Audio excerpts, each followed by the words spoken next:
ఉంది అనేది.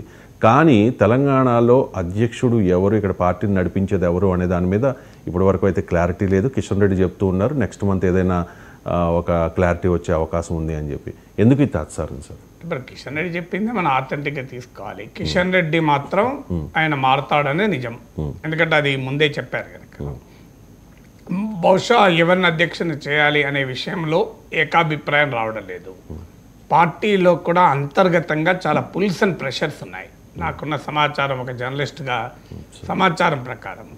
సో మొదటి సమస్య ఏంటంటే ఎవరికి వారు ఆయా నాయకులకు అనుకూలంగా ప్రతికూలంగా స్ట్రాంగ్ ఫ్యాక్టర్స్ను ముందుకు తీసుకొస్తున్నారు. బండి సంజయ్ వాస్తవంగా ఆయన రాష్ట్ర అధ్యక్షుడిగా ఆయనను అర్ధాంతరంగా తొలగించడం భారతీయ జనతా పార్టీకి పెద్ద సమస్యగా వేధిస్తూనే ఉంటుంది. నేను నవ్వుతూ అంటుంటాను ఇప్పటికీ, అది పొమ్మంటే పోదురా చర్య అనే పాట చెప్తూ. సో అది బండి సంజయ్ని తొలగించడం అనేది అది పొమ్మంటే పోదు. సో అది లెక్కాల ఉంటుంది. అందువల్ల బండి సంజయ్ కేంద్ర మంత్రి అయ్యాడు గనక బహుశా ఆయన ఎలా అవుతారు అని ఆయనను వ్యతిరేకించేవాళ్ళు. కానీ బండి సంజయ్ని తొలగించడం వల్ల భారతీయ జనతా పార్టీ నష్టపోయింది. 2023 అసెంబ్లీ ఎన్నికల్లో బండి సంజయ్ని మళ్ళీ తీసుకొస్తే ఆ దూకుడు ఉంటుంది.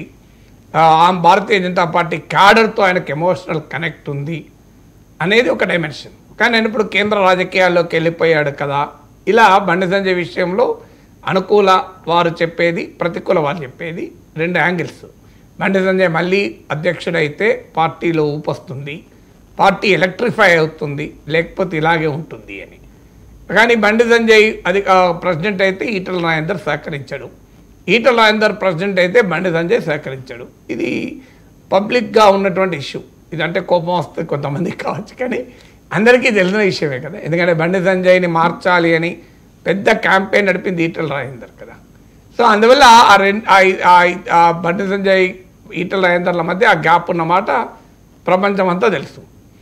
ఈటల రాజేందర్ ప్రెసిడెంట్ చేస్తే ఆయన తెలంగాణ ఉద్యమ కాలంలో కూడా ప్రముఖ నాయకుడు, ఇతర పార్టీల నుంచి వచ్చే వారికి కూడా కాన్ఫిడెన్స్ క్రియేట్ అవుతుంది. వెనుకబడిన వర్గాలకు చెందిన నాయకుడు, మన బీసీ నాయకుడిని సీఎం చేస్తామన్నాం. అందులో రాజకీయంగా అంతగా గుర్తింపుకు నోచుకోని ముదిరాజ్ కమ్యూనిటీకి చెందిన నాయకుడు, తెలంగాణ ఉద్యమ కాలంలో టీఆర్ఎస్ శాసనసభాపక్ష నేతగా, రాష్ట్రంలో ఒక రకంగా కేసీఆర్ ప్రభుత్వంలో నెంబర్ 2గా ఉన్నారు.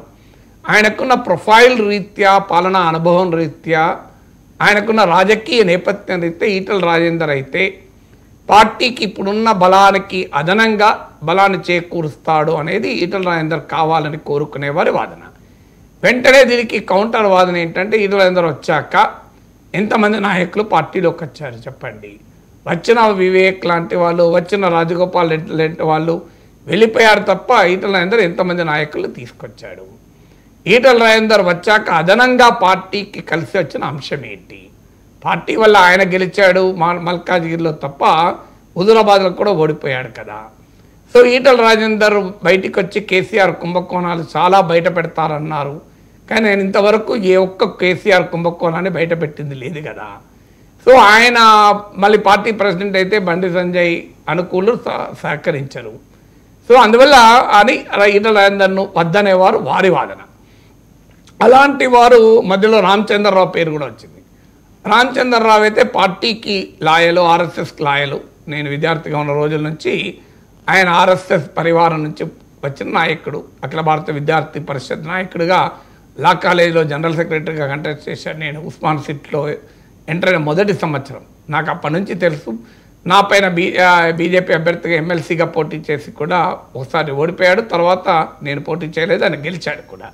సో అందువల్ల రామచంద్రరావు అయితే పార్టీ ఐడియాలజికల్ కమిట్మెంట్ ఉన్నవాడు, పొలిటికల్ కమిట్మెంట్. ఇప్పుడేం ఎన్నికలు లేవు, వెంటనే ముందు ఆర్గనైజేషనల్గా పార్టీని బలోపేతం చేయాలి. ఆర్గనైజేషనల్గా బలోపేతం చేయాలి అంటే ఇప్పుడు కులం యాంగిల్లోనో లేకుంటే ఇంకో యాంగిల్లో కాకుండా ఆర్గనైజేషనల్ కమిట్మెంటు, ఐడియాలజికల్ కమిట్మెంట్ ఉన్న వారికి పెద్దపీట వేయాలని. ఇప్పుడు కేంద్ర మంత్రి పదవులు ఇచ్చే సమయంలో కూడా బీజేపీ క్లియర్గా తెలుగునాట అదే ప్రిన్సిపల్ ఉంది. పురంధేశ్వరి, సీఎం రమేష్లకు రాకుండా శ్రీనివాస్ వర్మకు వచ్చింది, మీకు క్లియర్గా కనబడుతుంది కదా. అక్కడ కూడా చాలామంది నాయకులు ఉన్న సత్యకుమార్ యాదవ్కి మంత్రి పదవి వచ్చింది. బీజేపీలో అంతకన్నా పెద్ద నాయకులు ఉన్నారు కూడా అక్కడ. కానీ సత్యకుమార్ యాదవ్కి వచ్చింది. ఇక్కడ కూడా చాలా ఊహాగానాలు వచ్చాయి. ఈటల రాజేందర్ కేంద్ర మంత్రి అవుతాడు, డీకే అరుణ కేంద్ర మంత్రి అవుతారు, చాలా ఊహాగానాలు వచ్చాయి. కానీ కిషన్ రెడ్డి సంజయ్లు అయ్యారు. అందువల్ల ఆర్ఎస్ఎస్ కూడా ఈటల రాజేందర్ వైపు కన్నా ఈటల రాజేందర్ అభ్యర్థిత్వాన్ని వ్యతిరేకిస్తోంది, రామచంద్రరావుకు అనుకూలంగా ఉంది అని కూడా బీజేపీలో వార్తలు వస్తున్నాయి. సో అందువల్ల ఇలా ఒక్కొక్క నాయకుని అయితే రామచంద్రరావు ఆ పార్టీని ఇప్పుడు రేవంత్ రెడ్డిని ఎదుర్కొని కాంగ్రెస్ కేసీఆర్ వీళ్ళను ఎదుర్కొని పార్టీకి ఆ రకమైన విజిబిలిటీ తేగలడా, ఆ రకమైన దూకుడు ప్రదర్శించగలడా? కాస్త సౌమ్యుడు కదా, సో దూకుడు స్వభావం లేకపోతే పార్టీ పెరగదు కదా.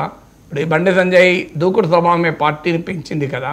ఇదే ఈ మేబీ గుడ్ ఆర్గనైజర్, కానీ పెద్ద ఎత్తున ఎజిటేటర్గా మొబిలైజర్గా ఉండాలి కదా అని రామచంద్రరావు అభ్యర్థిత్వాన్ని వ్యతిరేకించేవారు వారు చేస్తున్న వాదన.